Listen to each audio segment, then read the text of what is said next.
Hello, everybody, and welcome to the long-awaited, highly anticipated, greatest Invoker guide on the damn internet, on the tubes.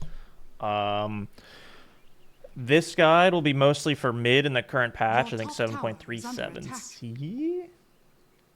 I'll try to include as many things as I can, but this is not going to be like a turn you into miracle with less than 5 minutes type of video. This will be like a pretty general semi-deep dive, not all the way in, on everything you'd want to know about the hero as somebody who's played maybe 20 games of it, 100 games of it, but maybe not 1,000. Like, I won't be able to get like the nitty-gritty 10,000 Invoker game tips in there, you know? We only have so much time for a video. Maybe I can include some more in-depth advanced things in the future, but honestly, those type of things don't even come up in most games anyway. Like, and without further ado, we'll hop into the game. First and foremost, Invoker Facet. So you currently have two options. Maybe I can just do it in game. Yeah, here we go. You have Agnostic, which I was experimenting with a lot at first, but I think Elitist is just superior most of the time. I think there's some games I still might try it. I would dent people in as Invoker versus Ember against a lot of the lower ranked players that I played against on the ladder. So like the rank 2K, the rank 3K European players. The top like 100 or 200 mid players that I play against, like I don't get to click them as like I don't get to punish them as hard, so it doesn't feel as good in the mid game either. I'd much rather just have the lifesteal and then later on the spell amp from Elitist, and the movement speed is nice too. All this Elitist stuff feels good the whole game. So the lifesteal in the lane secures most of your lane matchups. The movement speed helps you rotate around and move around in the mid game. And the spell amp is great because it helps your whole team late game, and I'll go over that as well. Agnostic basically makes you a right-click machine, which is very strong as a universal hero, but you're going to end up being a right-click machine even without the Agnostic buffs, just with Elitist. Yeah. So pretty much every game right now, I'm taking Elitist. I've tried it both a lot since the Facets came out. That'll be all for the Facets. I guess quickly I'll go over Mastermind. You do want to be focusing denies. A lot of other mid heroes currently will maybe farm their level 5, 6, start stacking the jungle for later, or like farming the jungle between waves and maximizing farm that way. A lot of the way you maximize farm and Invoker is, for one, searching for more kills, because you are a killer hero a lot of the time, but even just sitting in lane and getting rough. Like, if you deny all 4 creeps, you are pretty much getting an extra 25% XP, which makes up for not getting any jungle farm. Not to mention, like, a lot of lane matchups, you're bullying them out while you're doing that, so it's not like they're getting every wave and the jungle. You will be out farming the enemy mid if you can deny most of the creeps while you're just sitting there. You don't have to move your ass at all, really. Yeah, so before I get too in-depth with skill builds, item builds, all that stuff, the first thing I want to go over is, hey guys, just a friendly reminder that you should subscribe to the channel. Currently I have like 2,500 subs. My goal is 100 million subscribers, so I'm kind of far away from that. So if you could just throw me a subscription, really appreciate it. Yeah, thanks. We'll achieve the goal soon, I know it. The abilities, you can click this little spell card if you've never played Invoker before, and that'll go over every single spell you have and the combination. It is a lot easier than you think it is. Most of the game you're going to spend using only 2 of the 3 trees, I like to call them. So like every game with this build, you're going to be going Quas and Wex, Q and W. So you're going to use majority of the time EMP, Tornado, Cold Snap, Ghost Walk, and then every now and then maybe an Ice Wall or a Deafening Blast. Very rare. Like, you're pretty much going to use 4 spells most of the game. Then later on in the game, you can use more Alacrities, more Chaos Meteors, maybe a Sunstrike here and there. Level 1 Sunstrike is still pretty good, by the way. Summon some Forge Spirits, but the meat and potatoes of your kit is going to be like 4 or 5 spells. The rest of them are kind of extra. Now, I have some stuff written down here that'll help a lot for new players. So let me level up to about level 8, because I'll have about 3, 4, and 1 in most games. And I'll go over when I deviate from this like standard skill build a bit. But if you're trying to set up Tornado far away, this is the max Cold Snap range. You can throw out a Tornado. And let's say the Alchemist was moving. Throw a Tornado, Cold Snap him before it gets there. He'll drop down and get stunned again. So that helps a lot for setting up your spells. I'm on free spells right now, so bear with me while I go over this. I'll show some like other combos in a second. But again, if I wanted to Cold Snap, EMP, Tornado, they'll drop down and usually land in the EMP. Caveat, and something else I wanted to show as well, is like if you don't time it well against heroes that can escape you, like a Stormalt or a Blink from Queen of Pain or a Void Spirit W, against heroes like Ember Spirit or Puck, you kind of have to bait out Phase Shift or Sleight of Fist as well. But a lot of the times, I will throw the EMP down, wait a little bit, then Tornado, and then when they fall down, Cold Snap them into it. So that the time they would have to spend blinking away doesn't help them, because they'd have to do it while the Tornado's flying at them, and they have to turn around as well unless they blink forward, which could be awkward for them. But that is basically how you'll counter that. You don't want to start with the Cold Snap before the Tornado against those heroes. You can with like way more points in Quas way later on in the game. But for all intents and purposes, your Quas is going to stay at 3 or 4 until like level 20 plus. So you will not be able to start with Cold Snap and then EMP against those type of heroes. Other combo that you should get used to at about, I would say you should try to practice with 4 points in Quas for this as well. So I'm going to give myself another point in Quas. The Tornado Sunstrike. If you do it right at the same time like that, like right as the Tornado hits them with 4 points in Quas, it should hit them like that. So very easy combo. It will be harder to learn later in the game, right? So this is 1.7 delay. This is 1.8 in the air. So you wait like a micro tick. You don't want to do it exactly as it hits them, but you can react to them coming up in the air pretty much, and it'll hit them pretty much at the same time. Very few heroes will have a way of getting out instantly either, so you don't have to be perfect. And the idea playing Invoker as well is you don't have to be perfect. So let's say it was a hero that had a way of blinking out or something, right? We don't have to worry about the long EMP either. We can drop the Cold Snap. I missed there. So I'm going to do this combo really quickly where we Tornado, Cold Snap while the Tornado's on the way, and then drop a Sunstrike on it, and that'll give us some more time as well. So they drop down stunned by the Cold Snap, and that gives you a little bit more time as well. So you don't have to be perfect with it later if you have Cold Snap available, because as you level Quas, the Tornado time goes up, and it could be awkward. Like, let me level to max really quick, right? Like, now all of a sudden when I do my Tornado, I can't just drop a Sunstrike immediately. It's going to miss. I have to wait about a second. Like that. And this is stuff you'll just play by feel over time. I haven't, like, sat in the lobby for hours and hours doing all these combos. I just kind of get a feel for how long they're going to be in the air. And again, most of the game, you're going to leave this at 1.8 seconds. So that's what you should have the biggest feel for.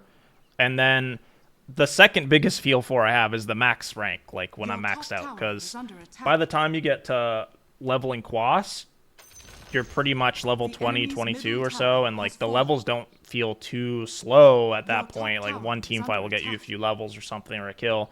And yeah, like you don't have to pay too much attention to the Tornado time is what I'm trying to say. If they have Sanj and Yasha, you have to worry about status resistance a little bit, or like Enrage on Ursa, but that Tornado Sunstrike is quite important, and I would practice a little bit of it, especially with the level 4 Quas, like I was saying, before I yap on too much. Now, the other thing that is a combo, and you can use Tornado to set up Gleipnir is a lot easier, or what I try to tell people is you want to avoid using Tornado setup as much as possible for this combo specifically. I know there's the Miracle clip where he like crushes the Terrorblade. The problem with with Tornado setup is it gives them time to press their BKB, gives them time for their teammates to show up. You'd much rather have someone on your team like a Faceless Void Chrono or a Duel, so that when you Meteor Deafening Blast, it doesn't give them the extra time to press their BKB. They're already stunned. But you also, something I should mention as well with the spellcasting, if you press Meteor and don't Deafening Blast, it's still going to do a lot of damage. Okay? I know that Quap only has like 500 something HP here, but you don't have to just press every button. The best part about Invoker spells are if you can use them individually on things. So like using Sunstrike to secure a kill on a stun, using Meteor on a hero already stunned by someone and not wasting Deafening Blast to, you know, push them back. If they have a super farmed carry waiting their BKB out to Deafening Blast them, the disarm is 6.5 seconds. That's insane. It's like 2 Heaven's Halberds. So another thing that I've learned from coaching people that love to play Invoker over the years is they watch a Sumaya video or a Miracle video where they press all 10 spells on somebody, and the next time they load into the game, it's 15 minutes in, they try to drop their whole skill bar on somebody. You really want to use as few spells as possible without being too greedy. Most of your damage these days also comes from right clicks, so you don't lose too much by being greedy with your spells. Like, you don't need to just drop a Meteor on somebody without setup, without your Cold Snap Tornado, for example, or without a duel or a stun from somebody else. Just hitting them with Alacrity and Cold Snap will do 1 billion damage. This hero is a university hero, universal hero, 5.9 damage per level, has an attack steroid, an Alacrity, and most of your damage will actually be right clicks. Meteor will be like your second most damage. Sunstrike should be like third most, maybe Parasma or something even, or whatever you have. But again, you want to focus on getting as many right clicks off as possible, especially with how Exort works. So something I failed to mention in depth when I was going over the facets as well. Exort gives 9% spell amp per orb when you hit somebody. So this guy is going to take increased spell damage by about 30%. Let's just round up to 10. And that doesn't just mean for me. That means from my Maelstrom if I have one. That means from my Witchblade if I have one. That means from Mirana's Arrow and Starstorm as well. Like, it buffs the entire team, which is why people are tending to build a more right-click, tanky type of Invoker where you're putting a bunch of debuffs on people. You're going to put Mage Slayer on people or the Parasma late game on people. And trying to keep that Exort debuff on them as much as possible. Last 4 seconds. If you need to go on Lifesteal, you can. Lifesteal is the one you're going to camp in lane for the most part. And then Wex, obviously, for running around. Something they did make a little easier last patch as well. When you're Ghost Walk, you can now invoke new spells. You can switch your orbs. So if you, like, panic Ghost Walk and you want to run faster, you can still switch to Wex now. Very, very nice. A lot of the times, if you have a Hex or something, and you're popping out of Invis, Hex is the best setup for your spells. Hex or Glipnir if they don't have a BKB. And just going like that, and then dropping all your spells after, you know. Alacrity as well, like, basically makes it super simple to pop out of Invis on people. Again, I'm trying to rapid fire the way the spells work. If I'm missing anything, I can answer questions in the comments. Alacrity, I'll go over when you can use these skills with teammates as well, but for now we're just going to focus on Invokers, like, solo. In team fights, you want to wait on your big cooldowns. You don't want to drop Meteor right away if they have BKBs available, unless they're going to get permastun and they have no save or something. The worst thing you could do is drop Meteor Deafening Blast, and then the enemy hero BKBs it, or they get saved by Shadow Demon, or like Tinker spells or whatever. You want to be poking and like baiting cooldowns out. Like, let's say they have a Manta style and a BKB. You EMP cold snap them, maybe they'll pop their Manta. Like, you want to play fights a little slow and get as many right clicks off as possible. And spam your lower cooldown spells. You don't have to spam your 50-second cooldown Meteor on them right away. You don't have to use your 36-second cooldown Deafening Blast. Cold Snap has an 18-second cooldown. EMP is great for poking because it's not that important to get off, but it's very annoying for most heroes in Dota to lose mana, so they might pop a Hurricane Pike or something to get out of it, right? Which can help your team a lot. Sunstrike is actually like half the cooldown of Meteor, so you shouldn't be afraid to waste this either. Getting your Forge Spirits out, your Alacrity out, maybe dropping an Ice Wall, which is half the cooldown of Meteor as well. These like disables that help poke them. Now, Ice Wall is an interesting spell. It is one of the most important spells, but it's one that gets people killed a lot. So a lot of people might walk up, drop a melee range Ice Wall. That is not how you keep your distance on a range hero and stay alive and prioritize your life, right? What you want to do, since it shoots out perpendicular, big words, is you want to go use it from the side. Because this is still a big slow, even if you're just hitting them with the tip of it. And it lingers a bit, too. You can see when she goes out, it lingers for a few seconds. So what you should practice, more so than doing like Tornado, EMP, Meteor, Deafening Blast, Refresher, Big Miracle combo, is learning how to use your Ice Wall from far away. So I'm gonna... I missed. There you go. So something even I need some practice on apparently these days. Dropping a Tornado from far away and then without walking up too far, getting them with the Ice Wall. Saving for the Sand King there.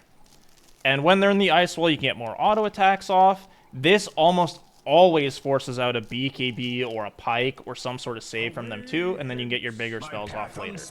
But being very patient is the key to playing Invoker, not overcommitting. Some of your spells don't have a very long cast range either.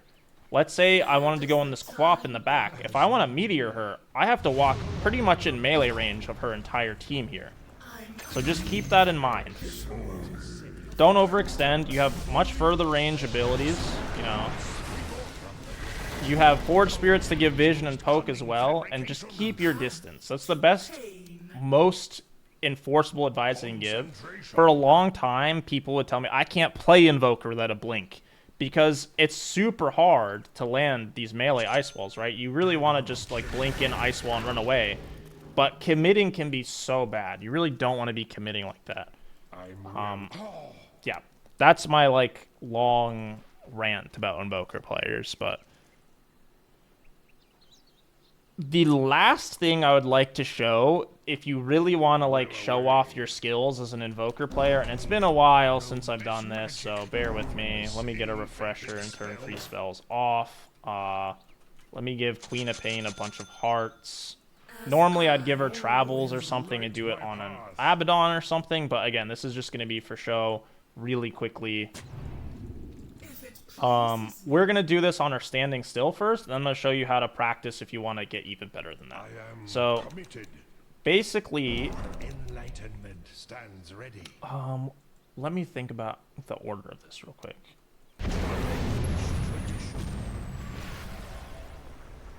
Okay. Incantation drawn from deep within. I think it's this way, so let me just bear in mind with me. I usually have this on this key. Hex. Yeah. And I would have to Hex again. That combo does a lot of damage. It drops all your cooldowns, including Refresher, right? So like one more time, and I won't slow this down, but I'll talk about it slowly. So we're gonna Hex, Deafening Blast, Meteor into a Sunstrike she's getting moved into. Then Sunstrike, Meteor, Hex again, and then Deafening Blast after the Sunstrike, pretty much. So I'll do it in slow motion here. Hex, Deafening Blast, Meteor, Refresher, just like that. And we're going to do it fast. So that's something you do want to practice. This will come up maybe 1 out of 10,000 games of Invoker you play. Rarely do people play this Hex Refresher playstyle in general right now, because he's more of a right-clicker. And on top of that, like I said, you want to just have Faceless Void on your team. You want to make it easier on yourself. You don't want to be going for these low percentage solo pickoffs with Ghost Walk and Refresher Orb and stuff. But having it in your arsenal just for fun, it makes you better at casting the spells in general too, I think. Just being used to these kind of combos. So I'm going to make her move, and I want her to move kind of diagonally. So let me get vision on both sides of these trees. And giving her travels would make this harder too. But I'm going to blink in and do my combo.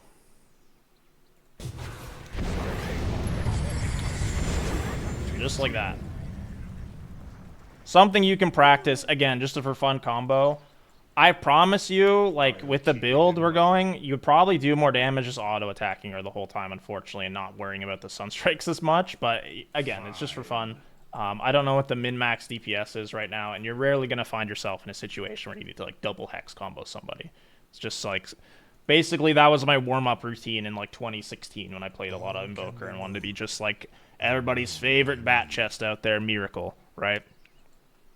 I don't think I forgot any combos or anything like that, or any crazy stuff. As far as like other tips and tricks I can give, let's just go over everything in depth while we can.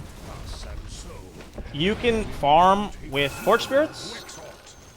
If you have the attack move bound, and I know this is like crazy basic to me. I grew up in the fucking like RTS days, so I know how to like micro units and stuff. A lot of people that play Dota these days or played recently have never played StarCraft or Age of Empires or Warcraft 3, the game Dota came from. So they've moved a lot of these settings around and don't have them. I've coached like 2 or 3 people that rebound attack move because I just didn't know what it was for, which is crazy to me. But with these selected, I put them in a control group as well. So I have a separate video going over controls and stuff like that, but you can have them in a control group. I press X to select them after I spawn them. So X for me. If I press A, this will auto attack anything on the way. So they'll stop when they see the creep and then attack it. And I don't have to do anything. I can do it without looking. Your middle tower is under attack. So if you're spawning them to split push, you can throw an Alacrity on them. Press A on the corners, and then shift to queue up another like attack. So it's gonna go here with an attack, and then it's gonna go all the way here to an attack, and it'll stop and attack anything in its way. That makes things simple for you. Another quick like creep killing combo is Deafening Blast then Tornado. One shots the entire wave almost 99% of the game, I think. Maybe super late game it won't. I'm 35 minutes in and still doing it, for example. But just again, Deafening Blast, then Tornado. It won't get the wagons, it won't get the flag creep, but that is a way of killing the creep wave without having to show your hero as much. Because being able to push waves without committing where you are on the map, like showing where you are, is very important in Dota. Just stuff to keep in mind. Now, spells aside, I wanted to talk about when you should draft Invoker and what are good matchups and bad matchups. I think Invoker's great against stuff like Queen of Pain or Storm or Shadow Fiend mid, where you can drain their mana with EMP in lane.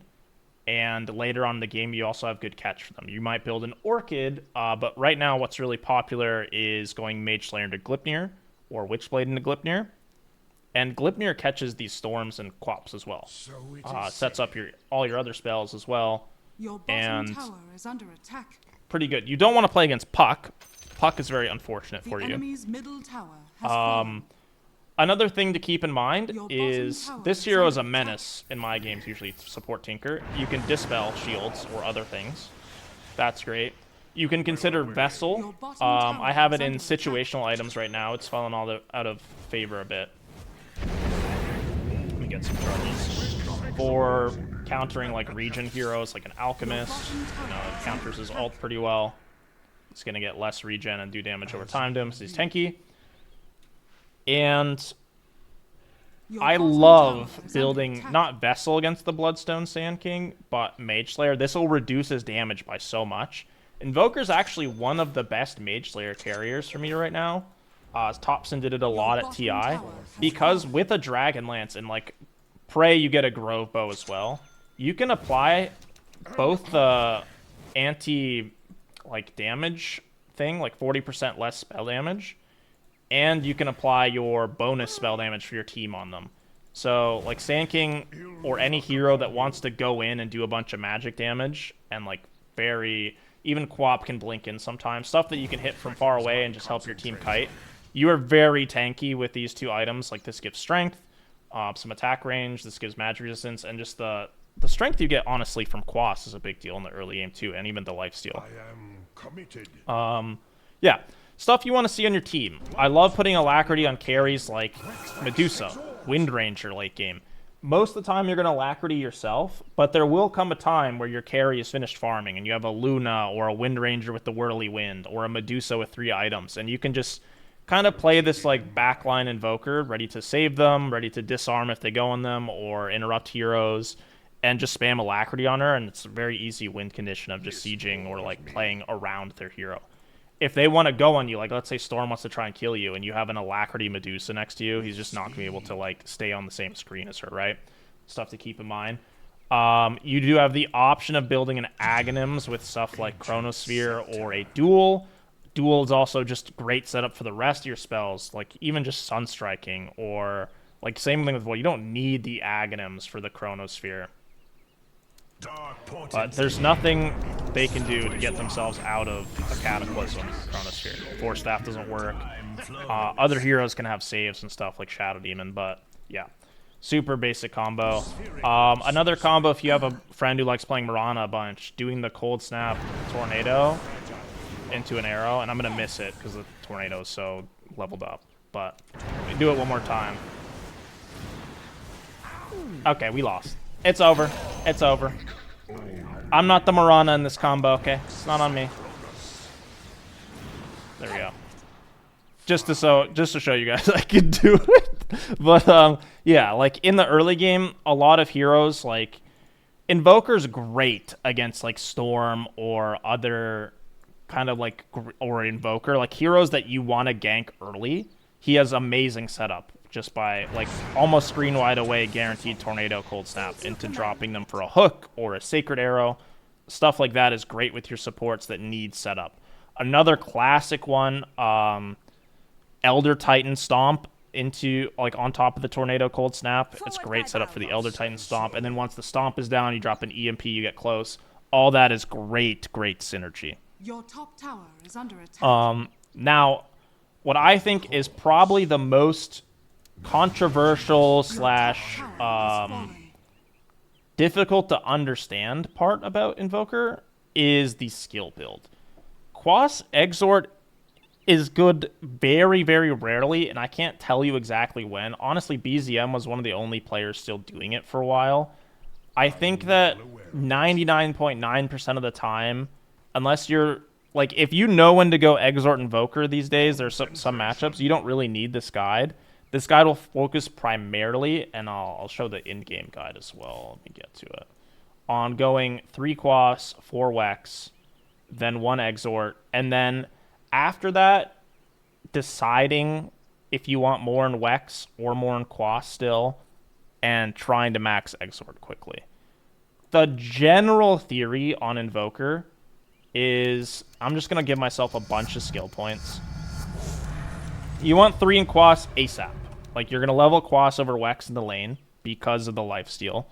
Quas is very, very strong in the lane. And then at level 8, you usually want to have this build. I've had games where I wait for level 10 for my first Exort point. But I think that those are going to be few and far in between, and it's not that important. What's more important is if the early game is not going too well, you're not scoring as many kills, it is very important to start leveling Exort as quickly as possible so that you can scale better into the late game. So these Wex spells don't do any damage.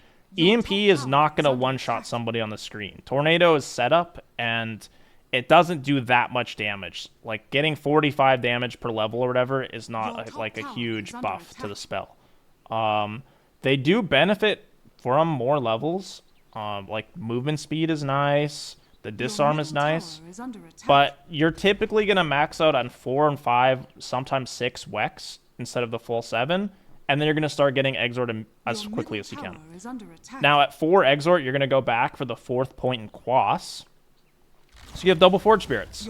There are some games where I want Exort levels so badly because of the passive even, just of putting Spell Amp debuff on them. Like, making my team and me do more damage with the Exort. Making my Witchblade do more damage. Even the Mage Slayer dot does more damage. The Glypnir attacks do more damage with it. I've skipped Forge Spirits for a little bit. Like, I've gone like 5 or 6 in Exort and then back for the Forge Spirit point, the double Forge Spirit point.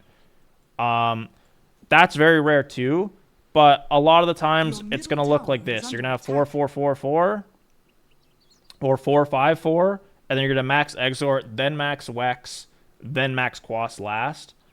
Always, always, always get 2 Meteors at 20. but skip the 10 and 15 talents until you have all your orbs maxed. And then 25, you're always going to get the double orb thing. Like, all of a sudden, my team's doing like 50% more damage when I hit someone with Exort, plus the Parasma debuff. Like, whatever I have late game, it's crazy.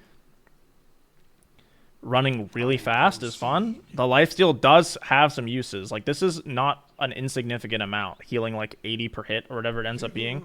I'm rounding up and just trying to go quickly, but yeah.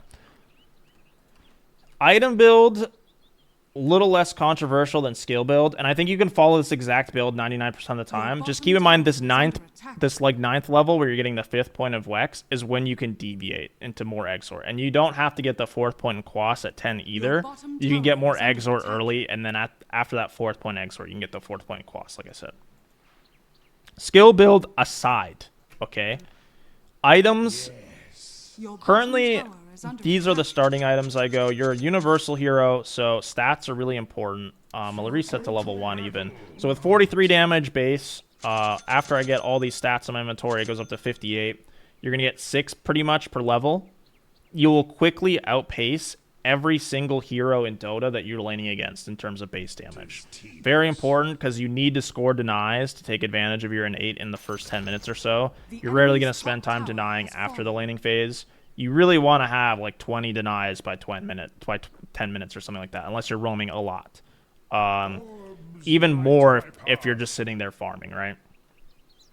Currently, a lot of people, myself included, are just going 2 Wraith Bands in the lane. Attack speed and armor is great for trading. Ignore that these are like 25-minute Wraith Bands. You can just buy maybe 1 Wraith Band and then get Glove of Haste as well for your treads. And then go back for the other Wraith Band or a Null Talisman for some mana regen, whatever you want. I don't think the bracers are bad necessarily either if you feel like you want a bit extra health. But you're going to feel tanky enough with treads, double Wraith Band, and Wand. Wand is an item you should buy as needed. So if you're laning a Bat Rider, right, you might want the full Wand pretty quickly. If you're laning a Tiny, you might want the stick early on, then when the charges are getting full, you upgrade it to a Wand. But Wand does not help you CS. Wand does not help you win your lane. It'll help if you need to be tankier for a dive type of thing. If you are going to dive them and there's a hero you can build a lot of charges up, makes it a lot safer. If you might get dived, so let's say they have Tiny, and his win condition against you is killing you from like full to 0, all of a sudden having a couple Wraith Bands and a 20 Wand, he's just never going to kill you. Even if you're like 500 HP, he won't be able to combo you down, right? So in those matchups, it does help a lot, but you want to be as greedy as possible when it comes to this item. You would much rather spend your 450 gold on a Wraith Band or your Power Treads, your next item for Power Treads, than for +3 attributes and something that's just going to sit there and not really like you don't need healing on Invoker. You can just Ghost Walk and wait. Ghost Walk does have the passive regen on it now. And yeah. After, you know, your basic starting items like this, pretty much, your core items, your early game items, you're going to decide between either getting Mage Slayer or Witchblade. I think if they have a Sand King type hero or a lot of magic damage, Mage Slayer is an auto purchase. This item feels amazing. It gives you a little bit of mana regen. Attack speed is amazing on a universal hero that does a lot of right click damage. I mean, you get 6 damage per level. That's crazy. And you will feel really tanky. Like if I get to like, let's say level 10 right now, level Quas 4 times, just like this, I have 1600 HP without a neutral item. Let's say I got lucky and I got Seeds of Serenity. I have 1800 HP. With a Mage Slayer, when I'm hitting a Sand King or something, I can tank his full ult. I can put my Quas on as well and be life-stealing. Cold Snap will be healing me too. And you're not going to like play like you're a tank. You're not going to run in and just start feeding.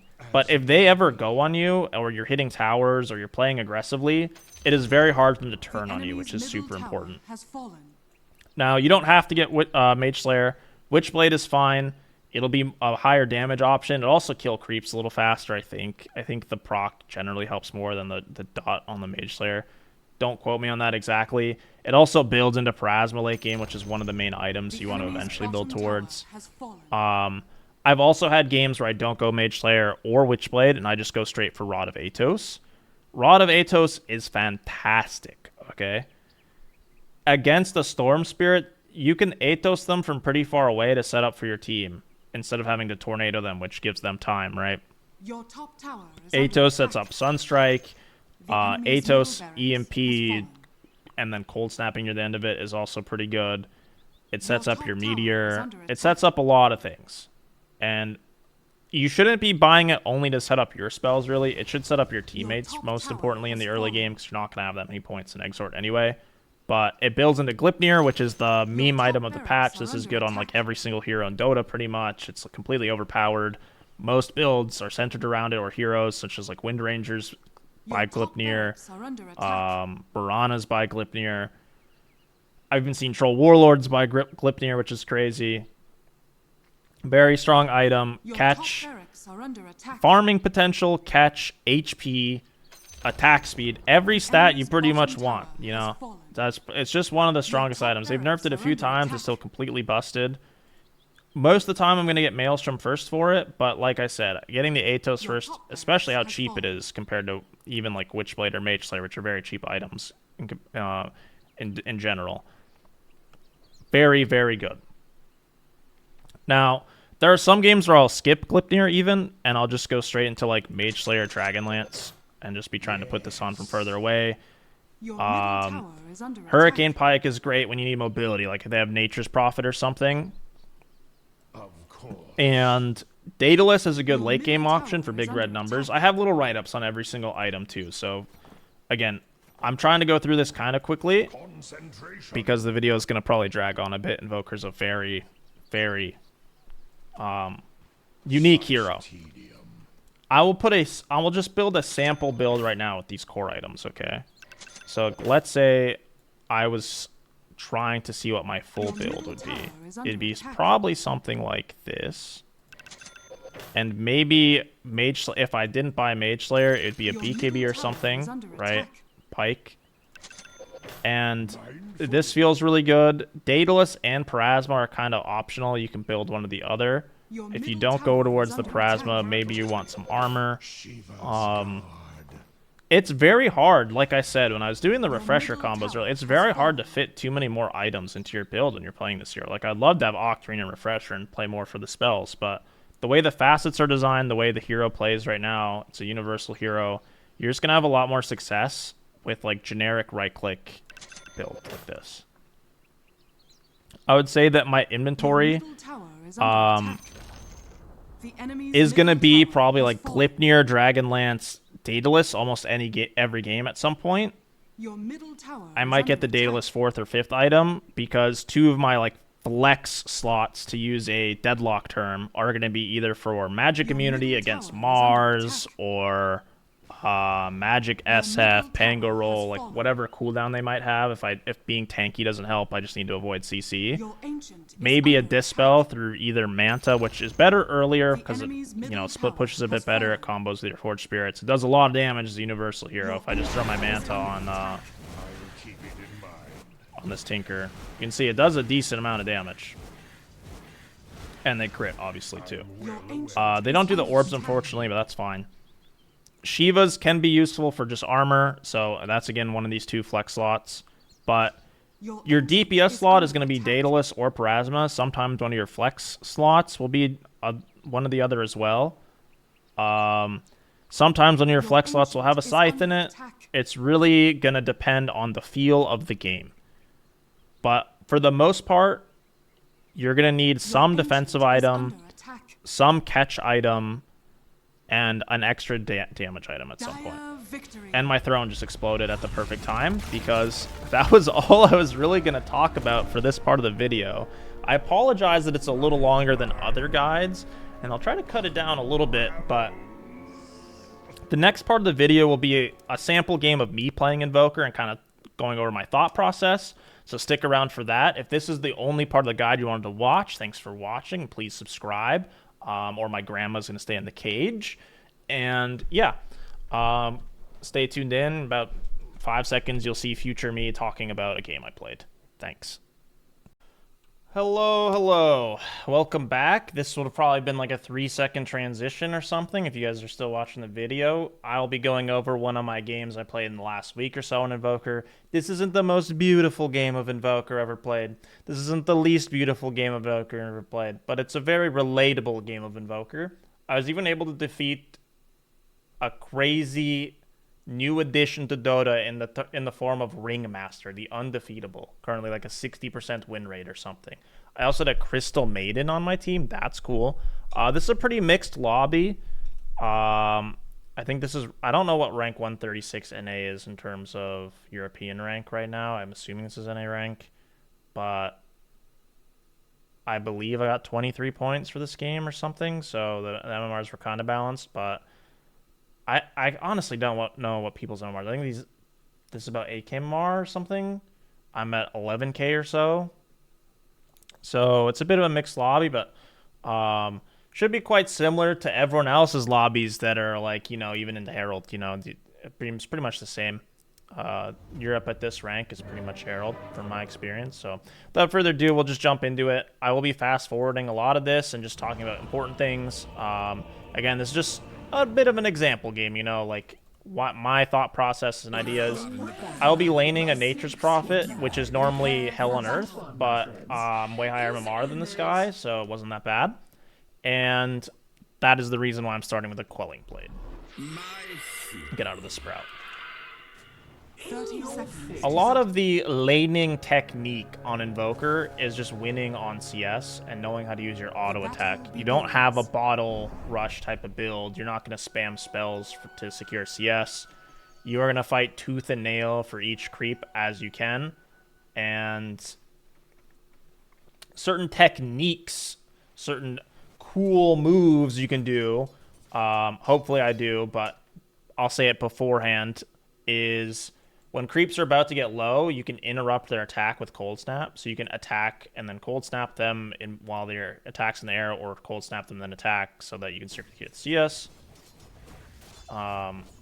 Very annoying to lane against a Lone Druid or Treant type hero like this because, again, the strength of Invoker in the laning phase is having high base damage and attacking every creep and not really casting your spells on them. So if a hero can just attack the creeps but better, usually a bad sign, especially like a Lone Druid type hero. I got close to that range creep to try and secure it as well. I don't think there's any value, and I could be wrong. I don't have too much experience playing against mid-natures. It is kind of a TI thing, but I really don't think there's that much value in attacking either him or the Treant early on. So again, I'm just brain dead, tunnel visioning the creeps. Maybe after a few items, I can try to click him a bit more in between the creeps, but, you know, 4 denies is pretty good. So yeah, we're going to fast forward this a bit. It's just going to be some last hitting. I'm going to go for double Wraith Band. I mean, it's an all-physical lane. Sprout does a little bit of damage, but it's been insignificant. Has been killed. Trying to mess with the CS as much as possible. And staying on the lifesteal orbs. Very important.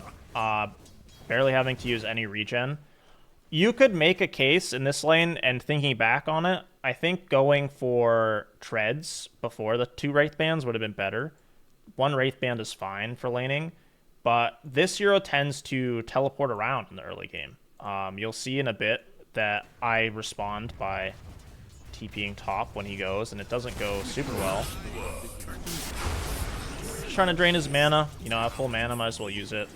Again, I didn't get to use my spells too much. Secure CS, but CS is going well for me.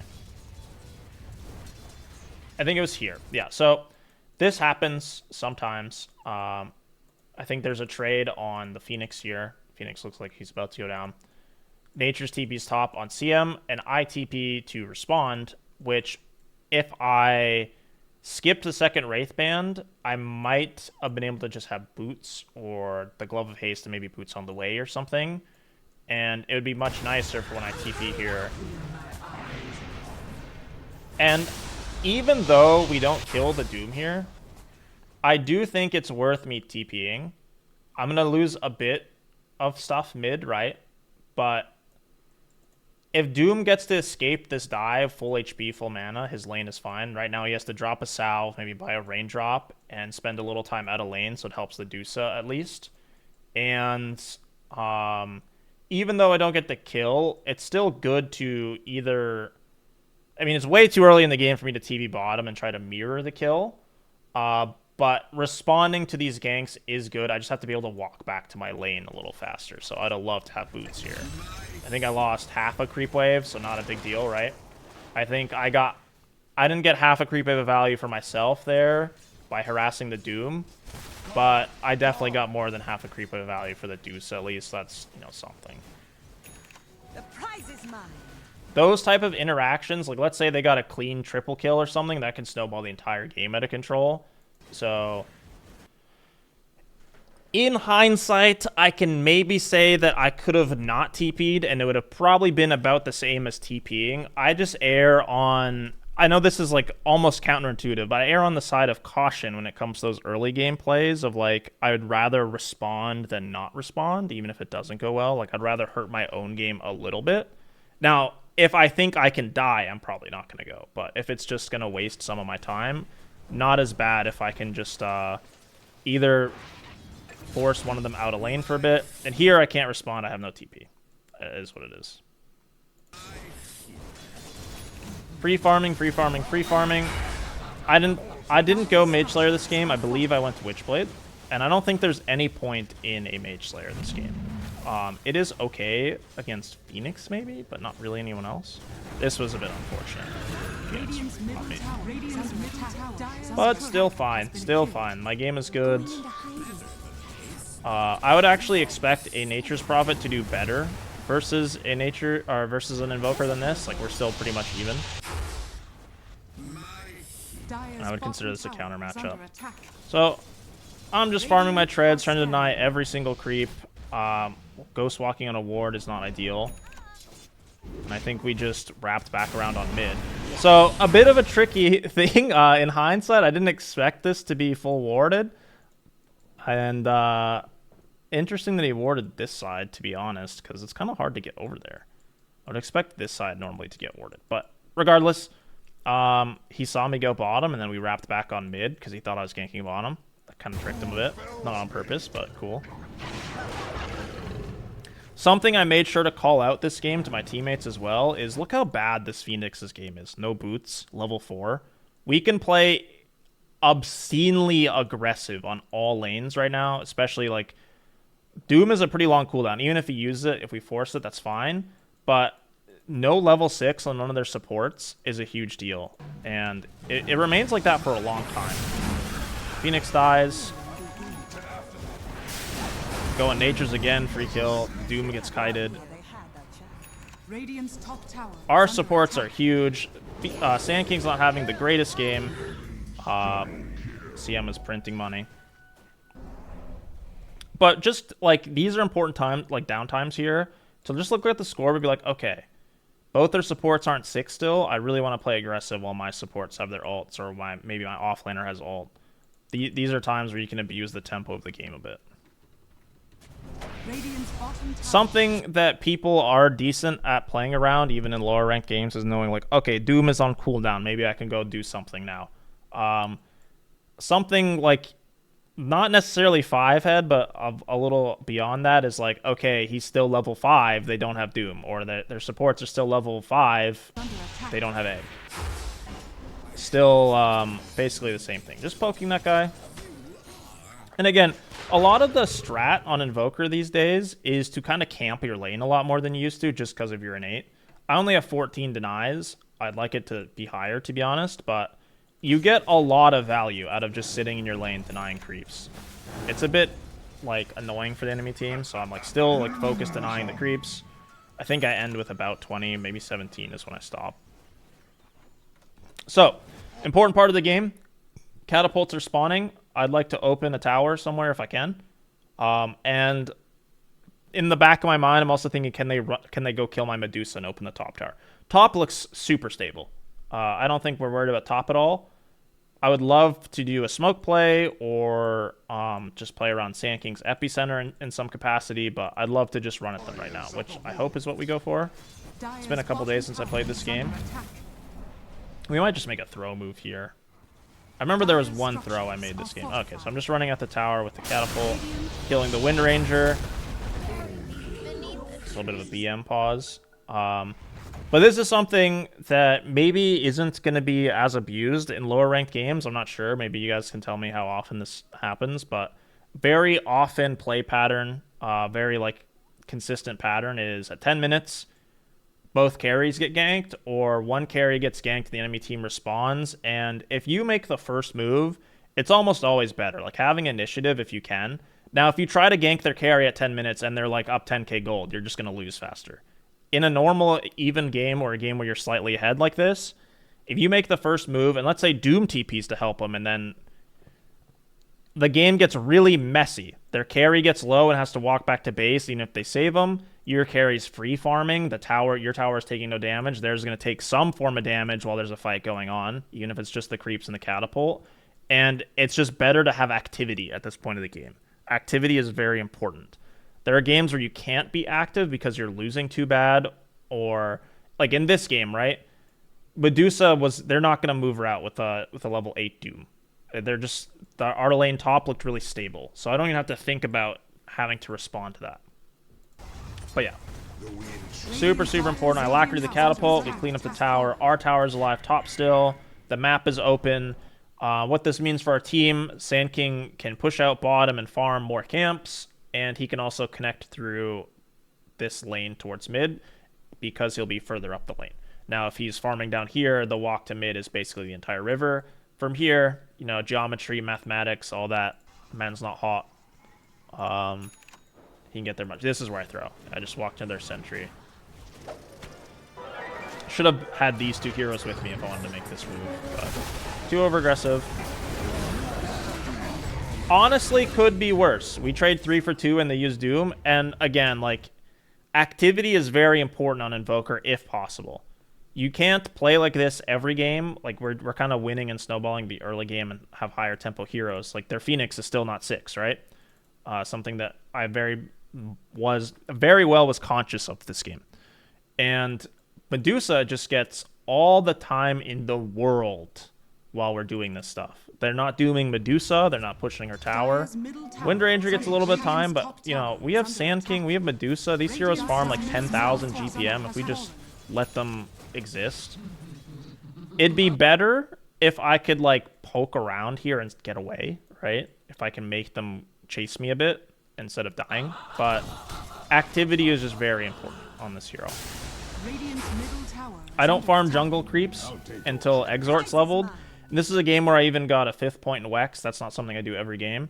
I think I start getting Exort now. Maybe I even get a 6th point. It depends how many kills I'm getting. And I skipped Glypnir this game, I believe, the whole game. We'll see, I guess. I got the movement speed item because it goes well with Wex. And I go Witchblade into Pike for the Sprout and for kiting the Doom. It's also okay for kiting the Whirlwind of it, but yeah. Radiant's middle tower is under attack. Free kill on the Wind Ranger. They don't have a tower to save her. I missed the EMP there to dispel the Wind Run. That's super worth it. And again, while we're doing this, they didn't respond to this play bottom, right? They didn't have a tower to TP to. They could have maybe TP'd to Outpost if they really wanted to. But right now, without seeing more on the map, I just see Nature's Prophet. I don't remember if Doom's coming off cooldown. I don't remember where their heroes are. But after this kill, I remember thinking, like, okay, maybe they'll go for Medusa. I'm going to go into the portal and sit behind her. Because this could just very well win the game. I remember being like, Medusa, they'll probably go on you. I'll save you. Yeah, I think those are my exact words. If they go on you, I'll save you. And knowing, like, no one's showing mid besides Nature's, he's a global TP. No one's showing bottom, we just killed a Wind Ranger. This is probably their only play, and if we stop it, the game is probably won. So they go on her with everything. She gets out of the Ringmaster ult, which is nice. And I believe I missed on the egg, which is kind of unfortunate. But Spoiler alert, despite the fact that Medusa even dies in this, this is just like GG, right? I love playing Invoker with these, like, frontline-y ranged heroes. Like, even Luna's kind of similar. Medusa, sometimes Wind Ranger, but not so much. Clinks can kind of play in the front if he's tanky enough a bit in the early game, because you just put Alacrity on them. I might have even done it on myself there, but fight recap. We got 2,000 gold, 4,000 experience out of it. They used all their spells for clear the last tower. Oh my god. Ringmaster's so fucking broken. Holy fuck. Okay, we threw the game there, but that's okay. We have way better late game. And yeah, that was just a good heads-up play. Ghost walking around, looking for trouble, looking for this Wind Ranger maybe. Didn't find her, just gonna poke the tower. Just constantly poking. If I'm not committing to the tower, like Piranha's hitting it right now, I'm making them thinking about defending it. Just always doing stuff, even while I'm farming. My net worth is not always, pretty much always not getting the top net worth core. Like, I'm not going to be hitting creeps like a Medusa or a Sand King will. But I want to be keeping up with the rest of the cores in the game. And a lot of the Quaswex Invoker style is keeping the enemy cores poor with you. So, like, you might have 8,000 net worth at 20 minutes a lot of the time, maybe 7,000, but you also want them to be, like, near you while your team is ahead. It's usually how a lot of my Invoker games go. Stealing the kills is definitely important on Invoker too. You should be trying to take as many kills as possible because you are going to be moving around so much and making noise. So like that kill brought me like in the middle of the pack again. I love this hero that's like Lina and Leshrac type heroes too, because when you're EMPing them in the early game, they're farming slower. So even though you don't farm neutrals like I was talking about, right? If you're EMPing their mid a lot, or like zoning them off the mid waves because they don't want to get their mana drained, they're farming slower in the jungle and having to use mana in the jungle. Or they're just out of mana. Tower. Have my Dragon Lance now. Something I'm still trying to get used to over time because I'm a boomer now is making sure I get the Exort orbs on people I'm hitting. So I think I'm doing a good job of it, but if I'm not doing it sometimes, you know, my bad. It buffs Sand King. It buffs all my team's damage besides Medusa's by so much. Like, if I hit them, they take 18% more damage from Sand King's Sandstorm, his Epicenter, CM spells, the Starfall from Mirana. Basically giving my team like 2 Kaya's worth of damage whenever I hit somebody.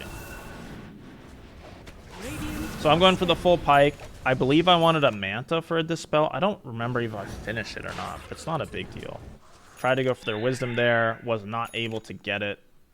But again, like, these type of plays are important. I'm sitting on there, maybe they scanned me, or maybe they saw me sitting over here, so they're going to bring multiple people to deal with me. And if I don't die, like, I know that they know that I know that they know, right, that they want the Wisdom Rune and I want to steal it.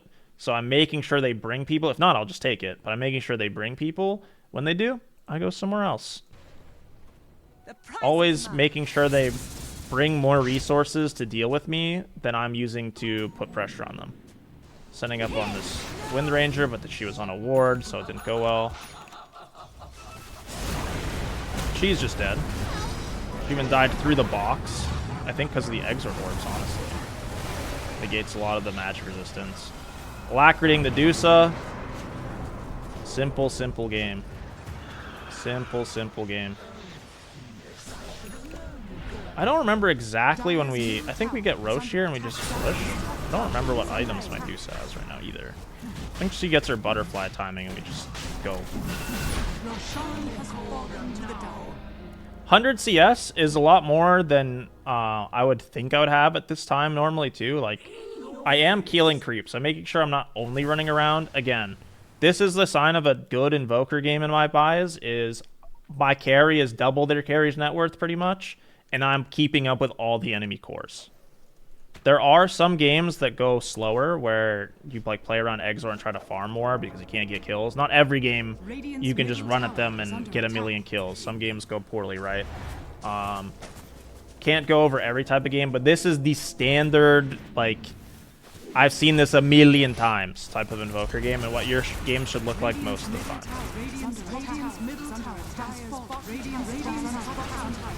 I think we steal the Tormentor? I don't remember. So yeah, next item, like, honestly doesn't matter too much for me, really. Manta would be nice. Even a Plasma finished would be nice. BKB would be okay. What else? I mean, I could open my guide, I guess. I don't like the Glipnir that much this game. Making sure I Alacrity the Dusa as well. I mean, Daedalus or Shiva's isn't the worst. Kind of just want more levels, to be honest. Oh, I think I run into their base and die here. That was worth it. I don't even think I finished another item, to be honest. Yeah, very, very simple ABC Invoker stuff. You can see, like, I pressed, what, 1 or 2 meteors this game, even with the max exort. Like I said, the meat and potatoes, the bread and butter, the steak and cheese of Invoker is all of your Wex-related spells. That includes Meteor, but EMP, Alacrity, Deafening Blast, Ghost Walking Around, Meteoring as a follow-up, not just for damage, and then other stuff is just... I just put my Ice Wall down in case they just go on us. You know, it's not even a big deal, really. Alacrity myself, because we had the Manta up on Dusa. I didn't want to just be like, this is the Dusa. So Wind Ranger just walks in. Kite her out.